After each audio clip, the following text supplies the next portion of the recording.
Voices to the earth. Stick to the frequency that amplifies these voices, stories, and reports that make the difference. This is Agidigbo News, 88.7 FM.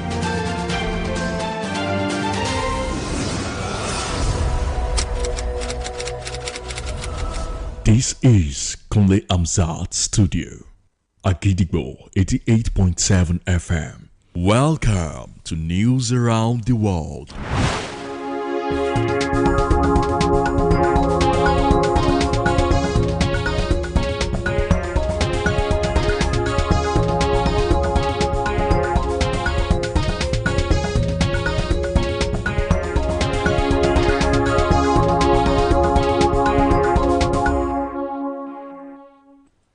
Good evening, welcome to the news around the world on the most listened to radio station, Agidigbo 88.7 FM, Ibadan. I am Bowale Akinbode. First, the headlines. Senate seeks government support for farmers over farm produce price crash. Reps begins probe into Nigeria's drug abuse rate. Heavy rain and flooding to 8 parts of United Kingdom as new warning issued over weather. Europe launches International Commission for Ukraine War Damages. Super Eagles to battle Pharaohs of Egypt in Cairo friendly. Now the details. The Senate has called for urgent government intervention to cushion Nigeria's farmers from the sharp drop in prices of agricultural produce, warning that the situation, if left unchecked, could threaten millions of livelihoods and worsen the country's fragile food security. The call followed the adoption of a motion sponsored by Senator Mohammed Danjuma Goje, which highlighted the growing imbalance between falling farm gate prices and persistently high cost of agricultural inputs. Seconding the motion, Senator Aliyu Wamako emphasized the need for policies that balance food affordability for consumers with sustainable incomes for farmers, stressing that high input costs must be urgently addressed to boost production. In its resolution, the Senate commended the federal government for bringing down the cost of foodstuffs across the country by granting waivers and special permissions for large-scale importation of food products, noting that the policy had brought relief to many Nigerians amidst the cost of living crisis.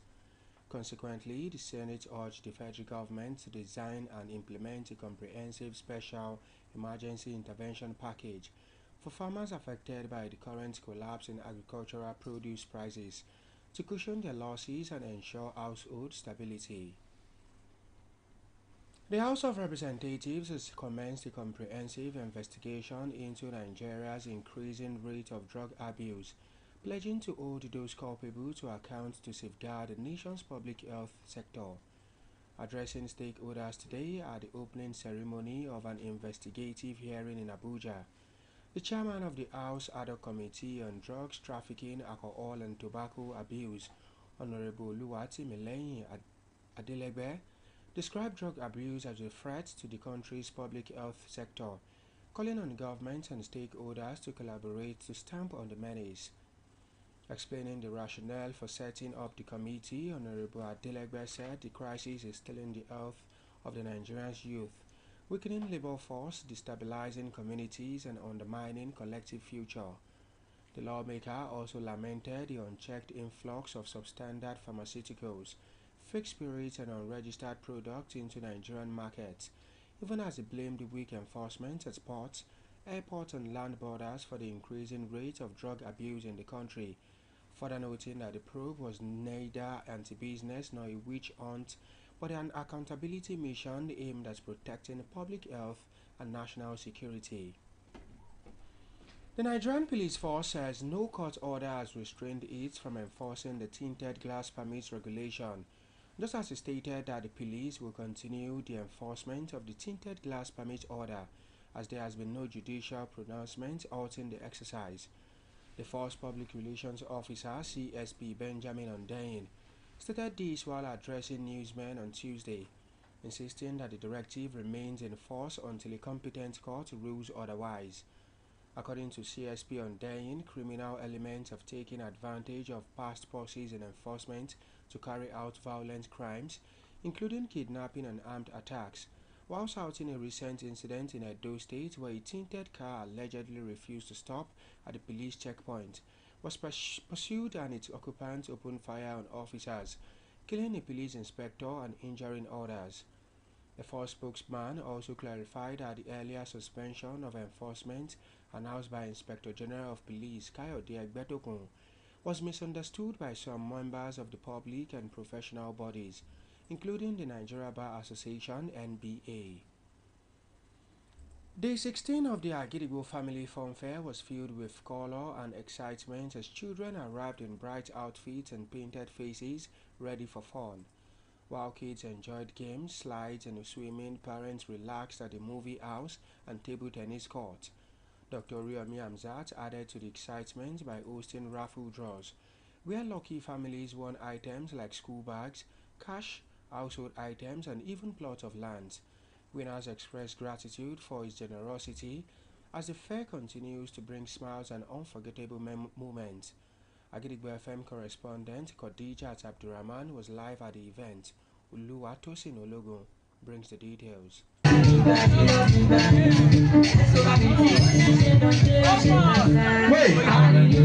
Day 15 of the Agidigbo FM Family Funfair continued with great excitement as children arrived in beautiful and colorful outfits, many with creatively painted faces that added to the already vibrant atmosphere. Kids enjoyed a variety of engaging activities such as bouncing castles, slides, swings, and swimming pool, while parents relaxed at the movie house and the table tennis court. The chairman of Agidigbo FM, Alhaji Dr. Oriyomi Hamzat, warmly interacted with families, taking memorable photos with children and parents, and conducted raffle draws that brought smiles and surprises to many.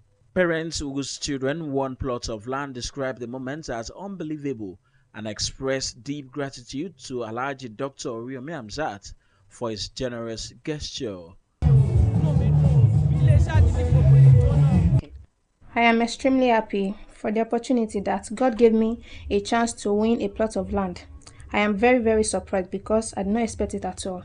I am very, very happy. Alhaji Oriyomi Hamzat, you will never run down. God will continue to bless you forever. One of the lucky children on the day, Bello Habib, thanked Dr. Oriyomi Hamzat after winning a school bag.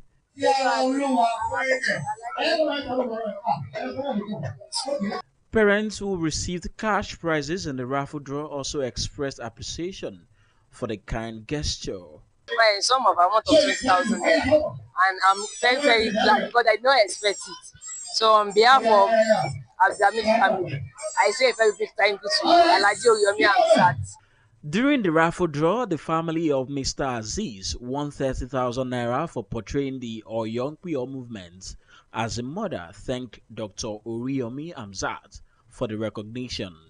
So I thank Almighty Allah that allowed me to be here today and see Alhaji Dr. Oriyomi Hamzat and encourage me to with all my children, and he loved the clothes that they wear today with Iroyin Pelu. So I thank Alhaji Oriyomi Hamzat. Agidigbo will be up every day. Inshallah, be popular. Other parents who won household items shared their excitement, commending Dr. Oriyomi Hamzat for his consistent effort in putting smiles on the faces of many families. The Agidigbo FM Family Funfair is still ongoing, with joyful experiences and surprises yet to come. Oluwatosin Ologun, Agidigbo FM News.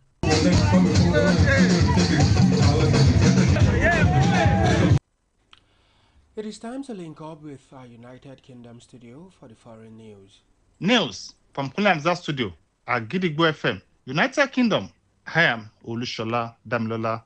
Forecasters have issued a new yellow warning for rain as part of UK could face flooding and travel disruption in the coming days. Heavy rain is likely to accumulate widely in South Wales and southwest of England on Wednesday, while this yellow warning applies from 10 a.m. until the end of the day. According to the Met Office, there is a chance of power cuts and disruption to travel network, while some communities could become cut off due to the condition. Further yellow rain warning are also currently in place for part of northeast Northwest, Southwest England, East Midlands, West Midlands, and Wales. Met Office added that fast-flowing or deep flood water is likely, thereby causing danger to life, and warned it was not safe to drive, walk, or swim through in such condition. US President Donald Trump has sued the BBC for defamation over an edit of his 6th January 2021 speech. In a Panorama documentary, Trump accused the broadcaster of defamation and violating a trade practice law, according to court documents filed in Florida. The president asked for $5 billion in damages on each of the two claims. British Broadcasting Corporation has apologized to Trump in November but rejected his demand for compensation. Trump's legal team accused BBC of defaming him intentionally, maliciously, and deceptively doctoring his speech. However, BBC has not yet responded to the lawsuit filed. And that ends the news from Kulianza Studio at Gidigbo FM, United Kingdom. I am Ulushola Damilola. We shall also be moving to our Maryland studio, United States, for more foreign news. News from Kule Amzat Studio, Agidigbo FM, United States. I am Oluwatosin Sonya. President Donald Trump has signed an executive order designating illicit fentanyl as a weapon of mass destruction, directing the Pentagon and Justice Department to take additional steps to combat production and distribution of the drug and its precursors. The executive order cast fentanyl as not just a lethal drug, but as a potential chemical weapon. The White House says the move unleashes every tool to combat the cartel and foreign networks responsible for flooding communities with this deadly substance, warning that fentanyl could be weaponized for concentrated large-scale terror attacks by organized adversaries.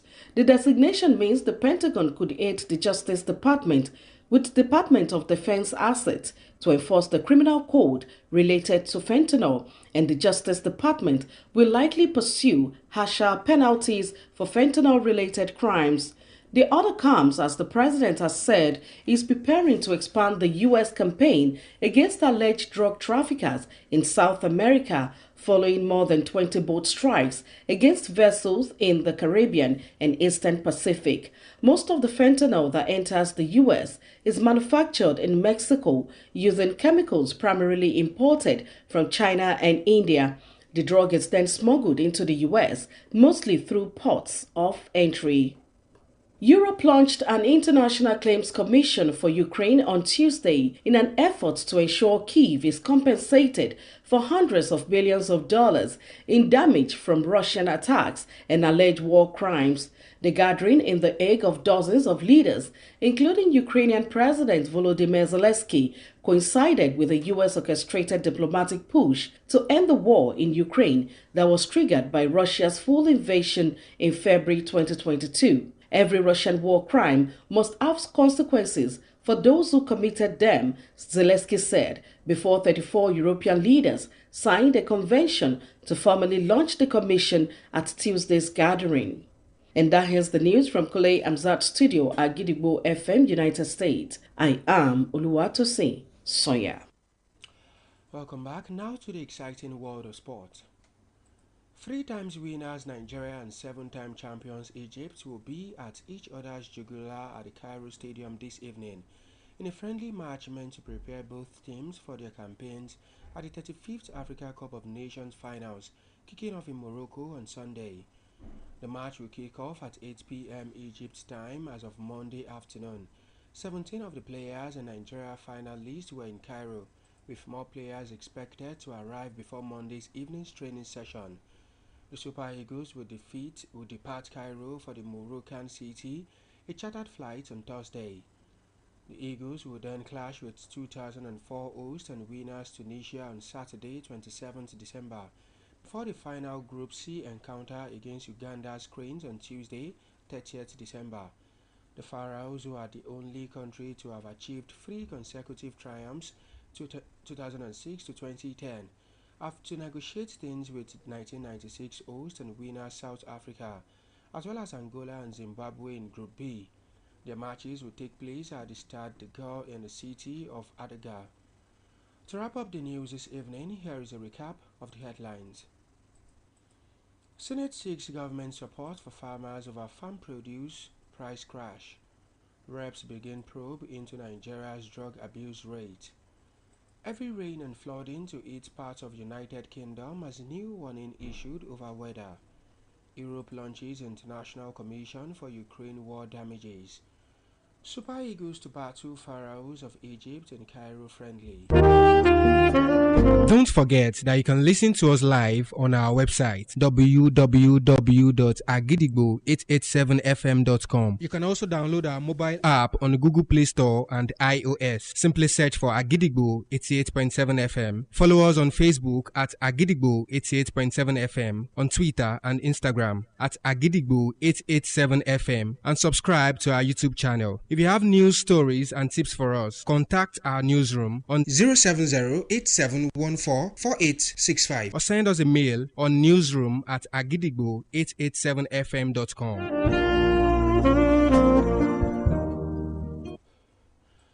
And before we go this evening, here is a quick tip. Success is stumbling from failure to failure with no loss of enthusiasm. Agidigbo FM says never stop trying. Finally, we have come to the end of the news around the world on the most listened to radio station, Agidigbo 88.7 FM Ibadan. I am Bowale Akimbode. Thank you for listening. Good evening. News is information, and information is power. At Agidigbo 88.7 FM, we bring the news from top to bottom. The Oyo State government has said the over 1.5 million out-of-school children. We give you reports from Oyo State. The Oyo State House of Assembly has called for thorough investigation. The Southwest in Nigeria and the rest of the world. Has clarified that the body did not receive any cash support from international development. Trust us to keep you informed every hour, every day. Agidigbo 8